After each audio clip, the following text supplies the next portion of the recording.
Hi friends, welcome to my channel. இந்த மாதிரி சுவாரஸ்யமான கதைகளை கேட்க நீங்க இப்பதான் நம்ம சேனலுக்கு முதல் முறையா வரீங்கன்னா மறக்காம நம்ம சேனலை சப்ஸ்கிரைப் பண்ணி பாருங்க. பக்கத்துல இருக்க பெல் ஐகானையும் கிளிக் பண்ணிக்கோங்க. என் பெயர் ராஜா. வயது எனக்கு 30 ஆகின்றது. என் மனைவியுடன் நடந்த சம்பவம். அவளை எப்படி நான் மடக்கினேன் என்று அதை பற்றி நான் இப்போது சொல்கின்றேன். வீடியோவை ஸ்கிப் பண்ணாம பாருங்க. அன்று மொட்டை மாடியில் காய்ந்த துணிகளை எல்லாம் எடுத்துக் கொண்டிருந்தாள். அவள்தான் என் மனைவி. எங்களுக்கு திருமணமாகி ஒரு வாரம்தான் ஆகின்றது.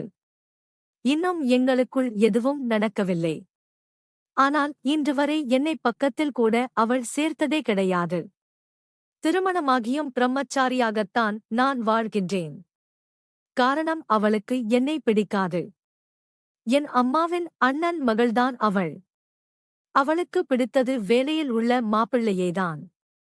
நான் கட்டிக்கொள்ள வேண்டும் என்று ஆசைப்பட்டாள். ஆனால் எனக்கோ சிறுவயதிலிருந்தே அவளை திருமணம் செய்து கொள்ள வேண்டும் என்று ஆசை. எங்கள் இருவர் குடும்பமும் இணைந்துதான் அவளிடம் ஏதையோ பேசி சமாளித்து திருமணத்திற்கும் சம்மதிக்க வைத்தனர். அதன் பின்பு அவள் திருமணத்திற்கு சம்மதித்தாள். அவளோ கல்லூரியை படித்து முடித்து சென்னையில் வேலை செய்து வருகின்றாள். நானோ படிக்காதவன். அப்பாவின் காடு, வீடு, தோப்பு, துறவு என்று எல்லா வேலைகளையும் நான் பராமரித்து வருகின்றேன். எங்கள் வீட்டில் ஒரு டைரக்டரும் இருக்கின்றது. டைரக்டர் ஒட்டுவது என்றால் எனக்கு மிகவும் பிடிக்கும். விவசாய வேலைகளை நான் விரும்பியும் செய்வேன். நானும் அவளிடம் சேர்ந்து வாழ எவ்வளவோ முயற்சி செய்கின்றேன். ஆனால் என்னை கண்டாலே ஒரு பார்வை பார்த்துவிட்டு செல்வாள். அதிலேயே அடங்கி ஒடுங்கி நின்று விடுவேன். யாரிடமும் அடங்கி போகாதவன் அவள் பார்வையிலேயே அடங்கி போய் நிற்கின்றேன். அவள் என்னை ஏற்றுக்கொள்ளும் நாளுக்காக நான் இப்போது தவம் இருந்து காத்து கொண்டிருக்கின்றேன். ஏனென்றால் அவளின் அழகோ அப்படி தங்க சிலை போல் இருப்பாள். அவளின் ஒவ்வொரு அசைவும் ரசிக்க வைக்கும். அன்று வீட்டு முற்றத்தில் தென்னை மட்டையை உரித்துக் கொண்டிருந்தேன். அந்த அதிகாலை வேளையில் நிலா வெளிச்சத்தில் தூங்கி எழுந்தும் கூட தங்கமாகத்தான் ஜொலித்தாள். என்னையும் ஒரு பார்வை பார்த்துவிட்டு திரும்பிக் கொண்டாள். அவளை எப்படி என் வழிக்கு கொண்டு வந்தேன் என்பதை பற்றி சொல்கின்றேன். அதன் பிறகு நானும் அவளும் ஒன்றாக திருக்கோயிலுக்கு எல்லாம் சென்று வந்தோம். அதன் பிறகு அவளும் சென்னையில் வேலைக்காக சென்று விடுவாள். வாரத்தில் 2 நாள் மட்டும்தான் வீட்டிற்கு வருவாள். அதன் பிறகு அவளும் வீட்டில் தன் அத்தையிடம் பேசி என்னிடம் நெருக்கமாக இருக்க மாட்டாள். அவளுக்கென்று ஒரு அறையும் ஒதுக்கப்பட்டது. என் மாமன் மகள்தான், ஆனால் செம்ம கலர், நல்ல குணம். யார் மீது அவ்வளவு சீக்கிரமும் கோபப்பட மாட்டாள். கோபப்படாத குணம் கொண்டவள். திருமணத்திற்காக 2 வாரம் விடுப்பு எடுத்து ஊருக்கு வந்திருக்கின்றாள். அன்று எங்க அம்மா இனிப்பு பலகாரம் ஒன்றை செய்திருந்தார். அது எங்க அம்மா, இது கொஞ்சம் எடுத்துட்டு போய் உன் மனைவி கிட்ட கொடுத்து வா என்று சொன்னார். நானும் குளித்து முடித்துவிட்டு ஜம்முனும் எங்கள் அறைக்கு போனேன். அவளோ லேப்டாப்பில் வேலை செய்து கொண்டிருந்தாள். அப்போது என் அம்மாவும் அப்பாவும் பலகாரங்களை எடுத்துக்கொண்டு என் மாமாவின் வீட்டுக்கு சென்று விட்டார்கள். வீட்டில் இப்போது யாருமே இல்லை. கதவை மூடிக்கொண்டு உள்ளேயே நான் சென்றேன். கையில் இருந்த பலகாரத்தை அவள் முன் நீட்டினேன். அவளும் எடுத்துக்கொண்டாள். நீல கலர் நைட்டியில் செம்ம அழகாக இருந்தாள். தலை நிறைய மல்லிகை பூவை வைத்துக்கொண்டு தேவதையாக தெரிந்தாள். என்ன இன்னைக்கு நைட் எந்த ஊர்ல கரகாட்டம், மேக்கப் எல்லாம் பயங்கரமாய் இருக்குன்னு நான் கேட்டேன். அவ்வளவோ என்னை முறைத்து பார்த்துவிட்டு நானே நொந்து போயிருக்கின்றேன். நீங்கள் வேற என்று கூறினாள். வேலை டென்ஷன் அதிகமாக இருக்கின்றது. இன்னைக்குதான் கடைசி நாள். இந்த ப்ராஜெக்டை நான் இன்னைக்கே முடிக்க வேண்டும். ஆனால் என் ஃப்ரெண்ட்ஸ் போன் ரீச் ஆகஸ்ட் மாட்டேங்குது. கடுப்பாகுது என்றாள். நான் உதவி செய்யட்டுமா என்று நான் கேட்டேன். உங்களுக்கு அதை பத்தி எல்லாம் ஒண்ணுமே தெரியாது மாமா என்றாள். அப்படின்னா சீக்கிரம் கிளம்பு என்று சொல்லி அருகில் இருந்த நெட்வொர்க் கம்ப்யூட்டர் சென்டருக்கு அழைத்துச் சென்றாள். அவள் செய்ய வேண்டிய வேலையை நல்ல முறையில் செய்து முடித்தாள். நீண்ட நேரமாகியும் அப்போது அவள் ஏதோ ஒரு பட்டனை தெரியாமல் அழுத்திவிட்டாள். அந்த கணினியில் சில பழைய படங்களும் கதைகளும் ஏராளமாக இருந்தது. அது எனக்கு பயங்கரமான அதிர்ச்சியை கொடுத்தது. அவளுக்கு அதைவிட அதிர்ச்சி தலை குனிந்து கொண்டாள். நான் எதையும் காட்டிக் கொள்ளாமல் திரும்பி சென்று விட்டேன். ஏனென்றால் அந்த வீடியோக்களில் ஒரு மாதிரியான படங்களும் இருந்தது. அவள் ப்ராஜெக்ட் வேலையை முடித்த பிறகு அவள் என்னிடம் எதுவும் பேசவில்லை. இருவரும் ஒன்றாக அமைதியாக வீட்டிற்கு வந்தோம். இரவு நேரமானதால் அம்மாவும் அப்பாவும் மாமா வீட்டிலே தங்கி விடுவார்கள் என்று நினைத்தேன். நாங்கள் இருவரும் சாப்பிட்டு தனித்தனியே அவரவர் ரூமுக்கு போயிட்டோம். நல்ல சம்பவத்தை நினைத்து நான் கற்பனையில் அவளுடன் ஆரம்பித்தேன். அப்போது மெசேஜ் அவளிடமிருந்து வந்தது. என்ன மாமா பண்றீங்க? தூங்கிட்டீங்களா என்று கேட்டாள். எனக்கு அவள் மெசேஜை கண்டவுடன் உள்ளம் துள்ளியது. நானும் ஆசையாக கால் பண்ணி இல்லை என்று சொன்னேன். அதன் பிறகு என் மனம் ரொம்பவே மகிழ்ச்சியில் ஆழ்ந்து போனது. ஏதோ தெரியாமல் எதையோ அழுத்துவிட்டேன். அதை நீங்கள் பார்த்து விட்டீர்கள். அப்படின்னா நான் நினைக்கல. சரி மாமா என்று சொன்னாள். அதையெல்லாம் பரவாயில்லை விடு, நான்தான் பார்த்தேன். நான் ஒன்னும் நினைக்கல. எனக்கு உன்னை பற்றி எல்லாம் தெரியும். கவலைப்படாதே என்றேன். நாளைக்கு நீ ஊருக்கு கிளம்பணும். போய் நீ தூங்கு என்று பதிலுக்கு காத்திருந்தாள். அப்போது போனை வைத்துவிட்டு மீண்டும் அவளை நினைத்து மீண்டும் போன் வந்தது. அப்போது மாமா அத்தை மாமா வீட்டில இல்ல, நான் தனியாதான் இருக்கேன், பயமா இருக்கு, கொஞ்சம் என் ரூமுக்கு வரீங்களா என்று கூப்பிட்டாள். நானும் துள்ளி குதித்து ஓடினேன். அவள் அறைக்கு அருகில் சென்றவுடன் நெஞ்சு படபட என்று அடித்தது.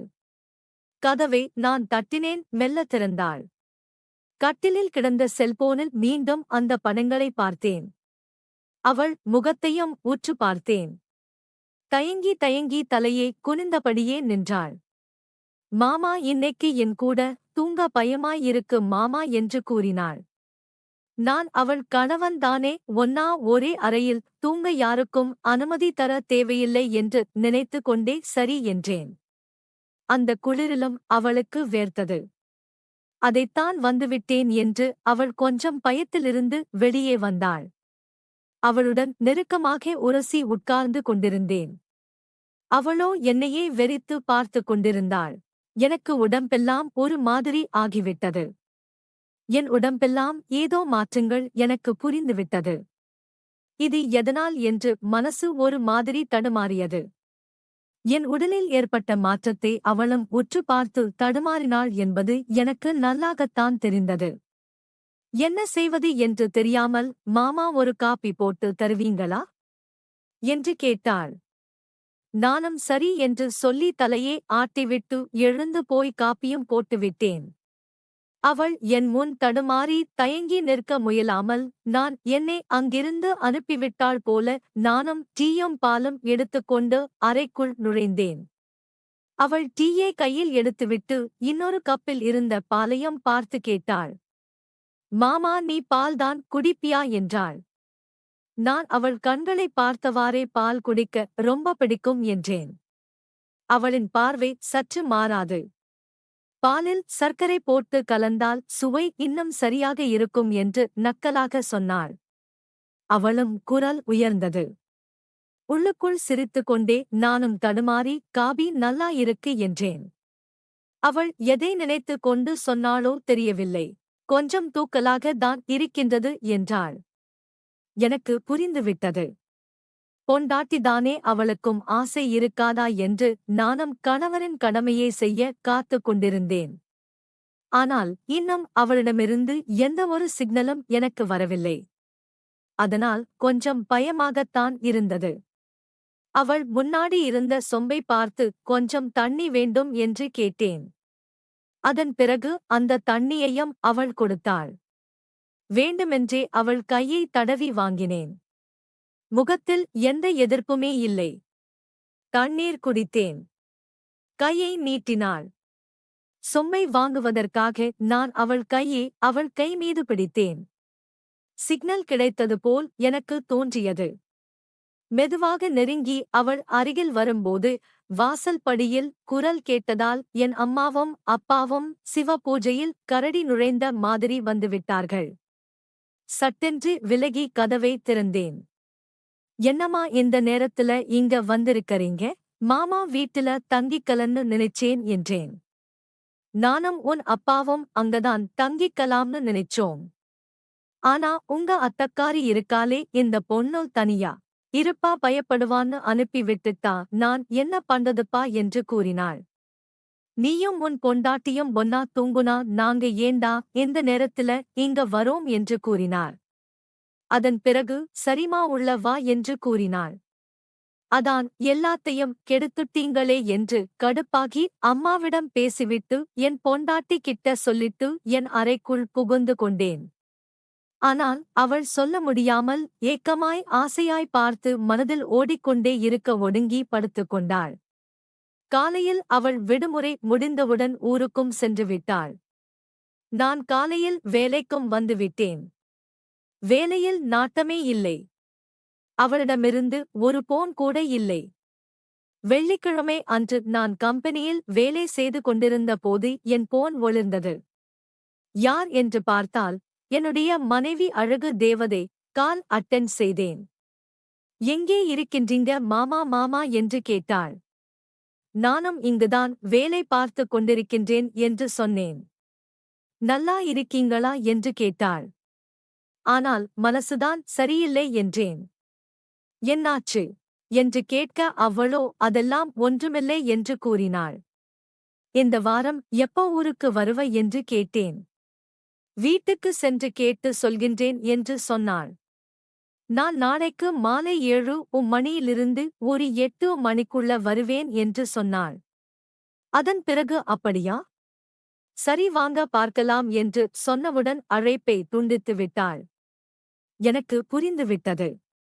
சும்மா இருந்திருக்கலாம், எப்ப வருவன்னு கேட்டு டக்குன்னு போன் கட் பண்ணிவிட்டாளே என்று. அதன் பிறகு நானும் பலவிதமான ஆசைகளில் இருந்தேன்.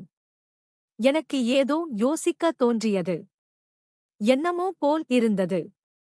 உடம்பெல்லாம் சிலிர்த்தது. ஆனால் சந்தோஷமாய் எதிர்பார்ப்பு அதிகமாகிக் கொண்டே இருந்தது. சிறிது நேரம் கழித்து என் போனுக்கு ஒரு மெசேஜும் வந்தது. அதில் நாளை கண்டிப்பாக நான் வந்துவிடுவேன் மாமா.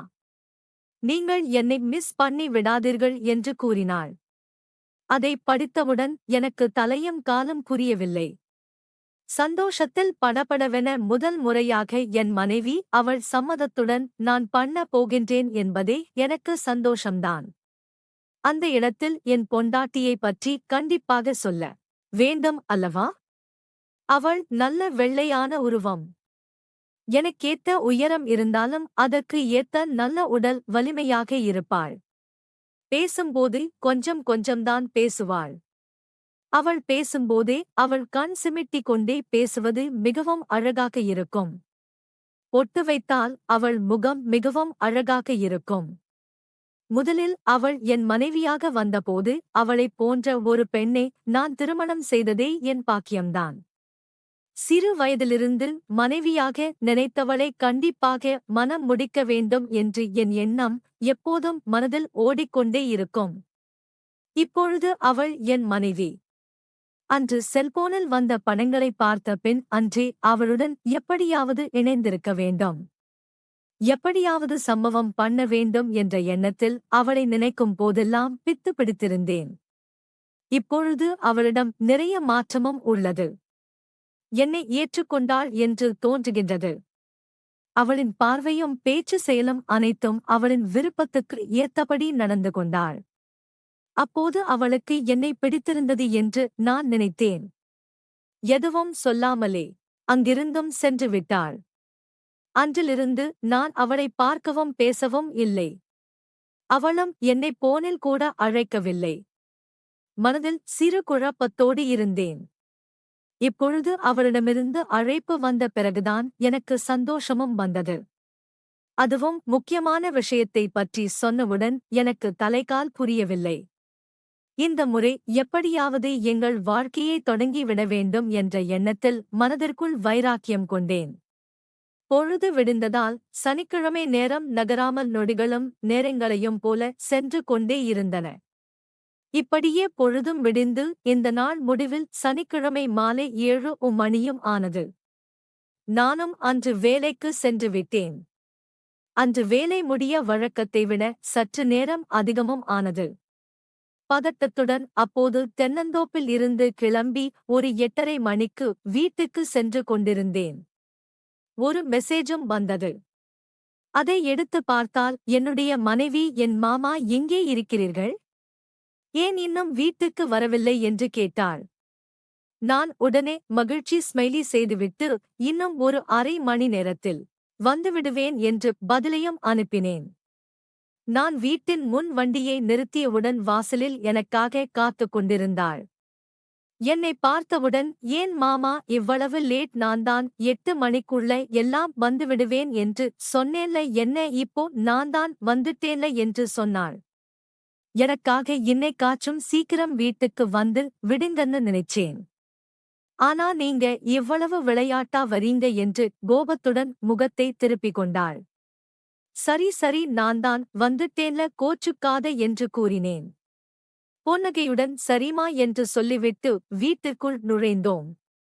சரி மாமா, நாளைக்கு எனக்கு லீவுதான். ஊருக்கு வந்தேன். போய் சாப்பிட்டு தூங்கு சரியா என்று சொல்லிவிட்டு அவளும் அறைக்கதவை சாத்திக் கொண்டாள். இவ்வளவு ஆசை கனவோடு வந்து எனக்கு பெரிய ஏமாற்றமாகத்தான் இருந்தது. நானும் குளித்து முடித்துவிட்டு சாப்பிட்டுவிட்டு என் அறையில் சென்று படுத்துக் கொண்டேன். தூக்கமே எனக்கு வரவில்லை. கடுப்பாக இருந்தது. செல்போனை நான் எடுத்தேன். அப்போது, ஓய் பொண்டாட்டி, தூங்கிட்டியா என்று கேட்டேன். அப்போது இல்லை என்ற பதிலும் வந்தது. தனியாக தூங்க கொஞ்சம் பயமா இருக்கு இல்லையா என்றேன். துணைக்கு வரட்டுமா என்று கேட்டேன். கொஞ்சம் பொறு, நானே சொல்கின்றேன். வெயிட் பண்ணு என்று சொன்னாள். கொஞ்ச நேரத்தில் அவள் ஒரு மெசேஜும் அனுப்பினாள். ஐயா, எனக்கு ஜாலி என்று மனம் துள்ளியது. ஒரு 10 நிமிடம் கழித்து அழைப்பும் வந்தது. அப்போது அட்டெண்ட் செய்து சொல்லடி என்று கூறினேன். என் ரூமுக்கு வாங்க மாமா என்றாள். உடனே வேகமாக என் அறையை பூட்டிவிட்டு அவள் இருந்த அறைக்கும் நான் சென்றேன். அங்கே அறை முழுவதும் அலங்கரிக்கப்பட்டது. மென்மையான உடலை ஒட்டிக் கொண்டிருக்கும் ஒரு இரவு உடையை ஜம்முன் அணிந்திருந்தாள். கட்டிலில் பூவால் நிரம்பி அவளின் இதயத்தை வரவேற்றியிருந்தாள். இதற்குத்தானே காத்திருந்தேன் என்பது போல் அசடு வழியே நின்று கொண்டிருந்தேன். என் கண் பார்வையோ அவளை விட்டு நீக்க மறந்தது. அவளும் போன வாரம் சொல்லாமல் கொள்ளாமல் எல்லாத்தையும் பண்ணிவிட்டு பாதியிலேயே விட்டுவிட்டு போயிட்டாள் என்பது போல ஒரு பார்வையே பார்த்தாள். நான் அவள் செய்த அலங்காரத்திலேயே அவள் முழுவதும் தயாராகிவிட்டாள் என்பதை வெளிப்படுத்தியது. இந்த வாரம் உனக்கு ஒரு சர்ப்ரைஸ் வைத்திருக்கின்றேன் என்று கூறினாள். அப்போது அனைத்தையும் நினைக்கையில் எனக்கு தலை சுற்றியே போனது. சற்று நிதானத்திற்கு வந்தேன். எனக்கு தலைகால் புரியாமல், சந்தோஷத்தில் கத்தவும் முடியாமல் அப்படியே நடந்து கொண்டிருந்தேன். அதன் பிறகு எனக்கு மகிழ்ச்சி வெள்ளத்தில் நான் ஒரு மாதிரியாக நின்று கொண்டிருந்தேன். அவளும் அமைதியாக உட்கார்ந்து என்னை பார்த்து கொண்டிருந்தாள். மாமா, தூக்கம் வருதா என்றாள். இல்லை என்றேன். தூங்கிடாத மாமா என்றாள். இப்படி ஒரு மனைவி பக்கத்தில் இருக்கும்போது எப்படிமா தூக்கம் வரும் என்றேன். அவள் அருகில் சென்று உட்கார்ந்திருந்தேன். என்னை ஒரு வாசனை அவள் மேல் எல்லாத்துக்கும் தயாராக ரெடியாக இருந்தாள். மல்லிகைப்பூ மட்டும்தான் குறைச்சல். அவள் மேல் வீசிய பவுடரின் வாசனை. அப்பா, அந்த வாசனையில் மதி மயங்கி நின்றேன். அவள் என்னையே மாமா பார்த்துக்கிட்டே இருக்க என்பது போல் ஒரு பார்வையை பார்க்க பதட்டத்தில் கையும் மூடவில்லை, காலும் மூடவில்லை. கட்டிலின் அருகே காப்பியும் பாலும் வைத்திருந்தாள். எனக்கு அன்று நடந்ததுதான் ஞாபகத்திற்கு வந்தது. சற்றென்று என்னை கட்டிலில் தள்ளிவிட்டு வெள்ளைக்கார ஸ்டைலில் என்னை லாக் செய்துவிட்டாள். மாமா காபியிலேயே சூடு வத்தலையே என்றாள். காபி பவுடர் கொஞ்சம் தூக்கலாக வேண்டும் மாமா என்றாள். மாமா காபியை தான் எடுத்துக்கறீங்க, பாலை நீ எடுத்துக்கலையே மாமா என்றாள். இதற்கு மேல் எடுக்காமல் இருக்க முடியுமா என்று அவளும் காபியை குடிக்கச் செய்தாள். நானோ தட்டில் இருந்த பாலை மெதுவாக குடித்தேன். அவளது கையை என் நெஞ்சில் வைத்து என் இதயத்தின் துடிப்பை நான் உணரச் செய்தேன். அந்த கட்டிலில் அவள் ஒரு பக்கமும் நான் ஒரு பக்கமும், இருவரின் இடையில் ஒரு மௌனமும் இருந்தது. தலையை என் தோளில் வைத்தாள். நான் அவளது தலையை மெதுவாய் தடவினேன். அப்போது விழிகளில் இருந்த அந்த வார்த்தையற்ற அழைப்பு என் உள்ளத்தில் நுழைந்தது. அவள் கைகளை என் மார்பில் வைத்தாள். நான் அவளது நெற்றியில் ஒரு மெல்லிய முத்தமும் வைத்தேன். அந்த முத்தம் ஒன்று இருந்தாலும் அதில் ஏற்கனவே பல ஆசைகளும் நிகழ்ச்சிகளும் நீண்ட நாட்கள் காத்திருந்த கலப்பும் இருந்தது. அவளது நகங்கள் என் தோளில் தடவ என் மூச்சு ஆழமாய் இழுத்தேன். அதன் பிறகு என் மீது நம்பிக்கையை வெளிப்படுத்தினாள். அவளது கண்கள் மெல்ல மெல்ல மூடிக்கொண்டாள். அவளது முகத்தை நான் விரல்களால் வருடினேன். அவள் மெதுவாய் என் கையை பிடித்து மனநிலையை உணர்த்தினாள். நான் மெதுவாக அவளின் தோளில் முகம் வைத்து அவளது மூச்சைக் கேட்டேன். அவளது தோள் மீது என் விரல்களும் பயணிக்க அவள் மெல்லியதாக என் மேல் சாய்ந்தாள். வெறும் ஆசை இல்லாமல் அன்புடனும் உரிமையும் கலந்து அவளை சேர்த்து கொண்டேன். அப்போது அவள் நடுங்கியதில்லை. மாறாக என் மார்பில் சாய்ந்து நான் உன்னோடுதான் மாமா என்றாள். மூடிய கதவுக்குள் மெல்லிய குபர்த்தி முடிந்துவிட்டது. மறந்து போன உலகம் தூங்கிக் கொண்டிருந்தது. ஆனால் நாங்கள் இருவரும் ஒருவருக்கொருவர் கலந்து மௌனமான இசையால் விளைந்திருந்தோம். அவள் என் மார்பில் சாய்ந்தபடியே தூங்கினாள்.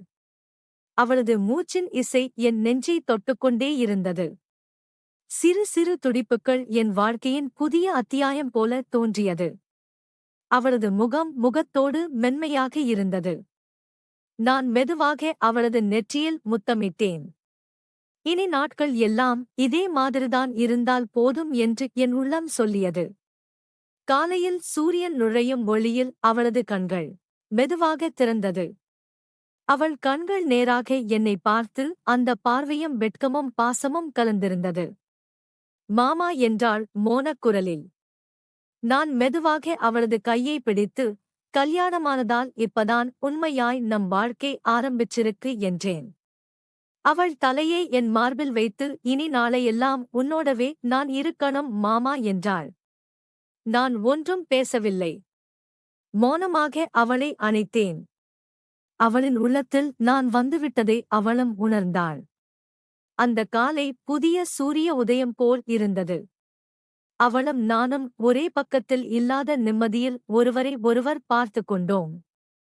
வார்த்தைகளும் பேசவில்லை. உணர்வுகள் மட்டுமே நம்மை பிணைத்தன. அதன் பிறகு அவர்களது வாழ்க்கையும் சந்தோஷமாக வாழத் தொடங்கினார்கள். இந்த கதை பிடிச்சிருந்துச்சு அப்படின்னா லைக் அண்ட் ஷேர் பண்ணுங்க.